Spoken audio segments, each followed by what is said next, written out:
राजघर में आपके जवाब जानने और सभी से सवाल पूछने आई है इस देश की मीडिया। मीडिया के तीखे सवालों से हुआ फिनाले वीक का आगाज। ईशा जी, आपका शो में कंट्रीब्यूशन क्या है? आपका क्या हम नाम रखे? हम चुगली आंटी। आप एक भी नाम ले लीजिए जिन्होंने कोने में चुगली नहीं की हो। अविनाश की शुरुआत में जब आए थे ना, बहुत फायर लगे थे। आप तो फुसकी बॉम्ब निकले। आपका गेम बस विवेन और ईशा के इर्द गिर्द ही रहा है। Accepted, will see on the finale. आप स्क्रीन पे ना काफी ग्लैमरस एंड मॉडर्न दिखती हैं, बट आपकी जो सोच है ना वो बहुत ही पिछड़ी, पुरातनपंथी और पैट्रियार्कल दिखती है। आपका क्या हम नाम रखे? हम चुगली आंटी। आपका शो में कंट्रीब्यूशन क्या है? तो भाई अभी एक खबर आ रही है कि माफी मांगी है चुगलखोर आंटी ने, चुगली आंटी ने। जी हाँ, चुगली आंटी मैं इसलिए कह रहा हूँ क्योंकि हमने अपना एक चैनल पर एक पोल डाला था कि भाई ईशा को आप किस नाम की उपाधि देना चाहेंगे, जिसमें 70% लोगों ने चुगली आंटी ईशा को सिलेक्ट किया। तो इसलिए हम जनता के भैया इतने बड़ी उपाधि जो जनता खुद दे रही है तो उसे हम कैसे डिनाई कर सकते। तो हम भी जो है चुगली आंटी ईशा ही बोलेंगे। और भाई ये है कि चुगली आंटी ईशा ने जो है माफी मांगी है सबके सामने, सभी रिपोर्टर्स के सामने। वहां पर भैया इतना बुरा हाल हो गया यार, माफी मांगना पड़ गया है इस आंटी को। हम तो इतने दिनों से कह ही रहते, एक्सपोज कर ही रहते, हर चीज में एक्सपोज कर रहे थे भैया कि ये फेक है, फ्रॉड है, मतलब झूठी है, सब चल रहा था इसका। हुआ असल में ये, इनने जो आरफिन खान और चाहत वाले मामले में जो बात बोली थी उसको लेकर के एक रिपोर्टर ने क्वेश्चन किया कि आपने इतनी बेकार बात बोली थी एक लड़की के बारे में, आपने ऐसा बोलने के बाद में भी आपको शर्म महसूस नहीं हुई। तो इस ईशा ने जो है उस पर तुरंत ही ये बोलना शुरू कर दिया, नहीं नहीं नहीं ऐसा नहीं है, मैंने इस टाइप से नहीं बोला था, जिस टाइप से आप बोल रहे हैं ऐसा बिल्कुल नहीं था, मैंने वैसा बोला ही नहीं होगा। ऐसा उन्होंने ईशा ने जो है, चुगली आंटी ने जो है डिनाई करना शुरू कर दिया था।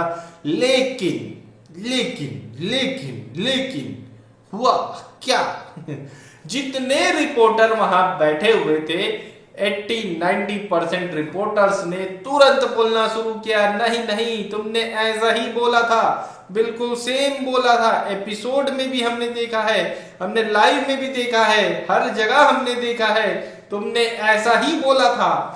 फिर भैया चुगली आंटी के पास कोई जवाब ही नहीं था, कोई जवाब ही नहीं था।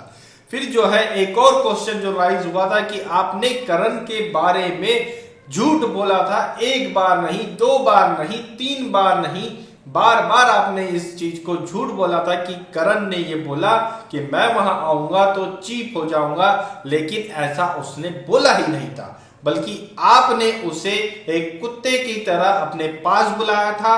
तो करण ने ये बोला था कि मैं ऐसे आ जाऊंगा तो चीप लगेगा। ये जब बोला गया तब भी फिर इनने डिनाई करने की कोशिश करी, लेकिन फिर से रिपोर्टर सभी खड़े होके भैया सभी रिपोर्टर्स ने बोला नहीं नहीं नहीं तुमने ऐसा ही किया था, बिल्कुल ऐसा ही सीन था, तुम भले ही 4 बार 6 बार जितने बार भी झूठ बोलो, बाकी चीज तो यही थी।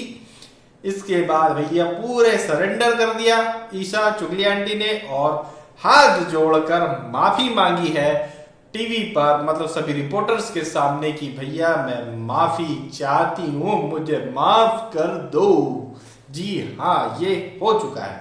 चलो भाई, कहीं ना कहीं देखा जाए तो देर आए दुरुस्त आए वाला ही सीन हो रहा है, देर है अंधेर नहीं वाला सीन ये है।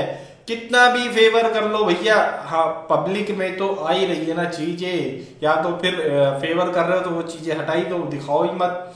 दिख ही गई है तो कम से कम आप खुद ही वहां पर या ये कह सकते हैं भाई कि बिग बॉस जो है ईशा से खुद नफरत करते हैं, क्योंकि अगर ये चाहते हैं ना तो ईशा की गलती को सुधार सकते थे बीच में ही, तो ये बात इतनी लंबी आ ही नहीं सकती थी और वो वहीं पर करेक्ट भी हो जाती, लेकिन इन्होंने सुधारा नहीं बल्कि उसके ऊपर पर्दा डाला, जिसकी वजह से ये बड़ा बम बनता गया और अब एकदम से आके फट गया है। लोगों में जितना हेट इन 2 कंटेस्टेंट के लिए, मतलब अविनाश के लिए तो खैर कम है, लेकिन ईशा के लिए जितना ज्यादा हेट और इनकी चुगली गैंग के लिए जो हेट डेवलप हुआ वो उसके कहीं ना कहीं जिम्मेदार खुद बिग बॉस है, खुद ही बिग बॉस। अरे भाई बार बार बीच बीच में टोकते रहते हो 10 बार, इनको तो कभी इस तरह की बातों में टोका ही नहीं तुमने, कभी खुलासा ही नहीं किया इनका, हर बार इनके बातों को पर्दा डाल दिया।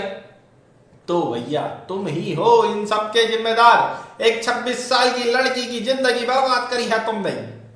यही है भैया, सबसे बड़ा जिम्मेदार यही है। अब वो भी क्या करे भैया, तुमने तो फिनाले में मेरे को भैया टॉप 5 में होना ही है, by hook by crook contract sign करके आ रहे हो, तो भैया वो तो कुछ ना कुछ फायदा उठाएंगे। वो भी क्या है, फन थोड़ी है।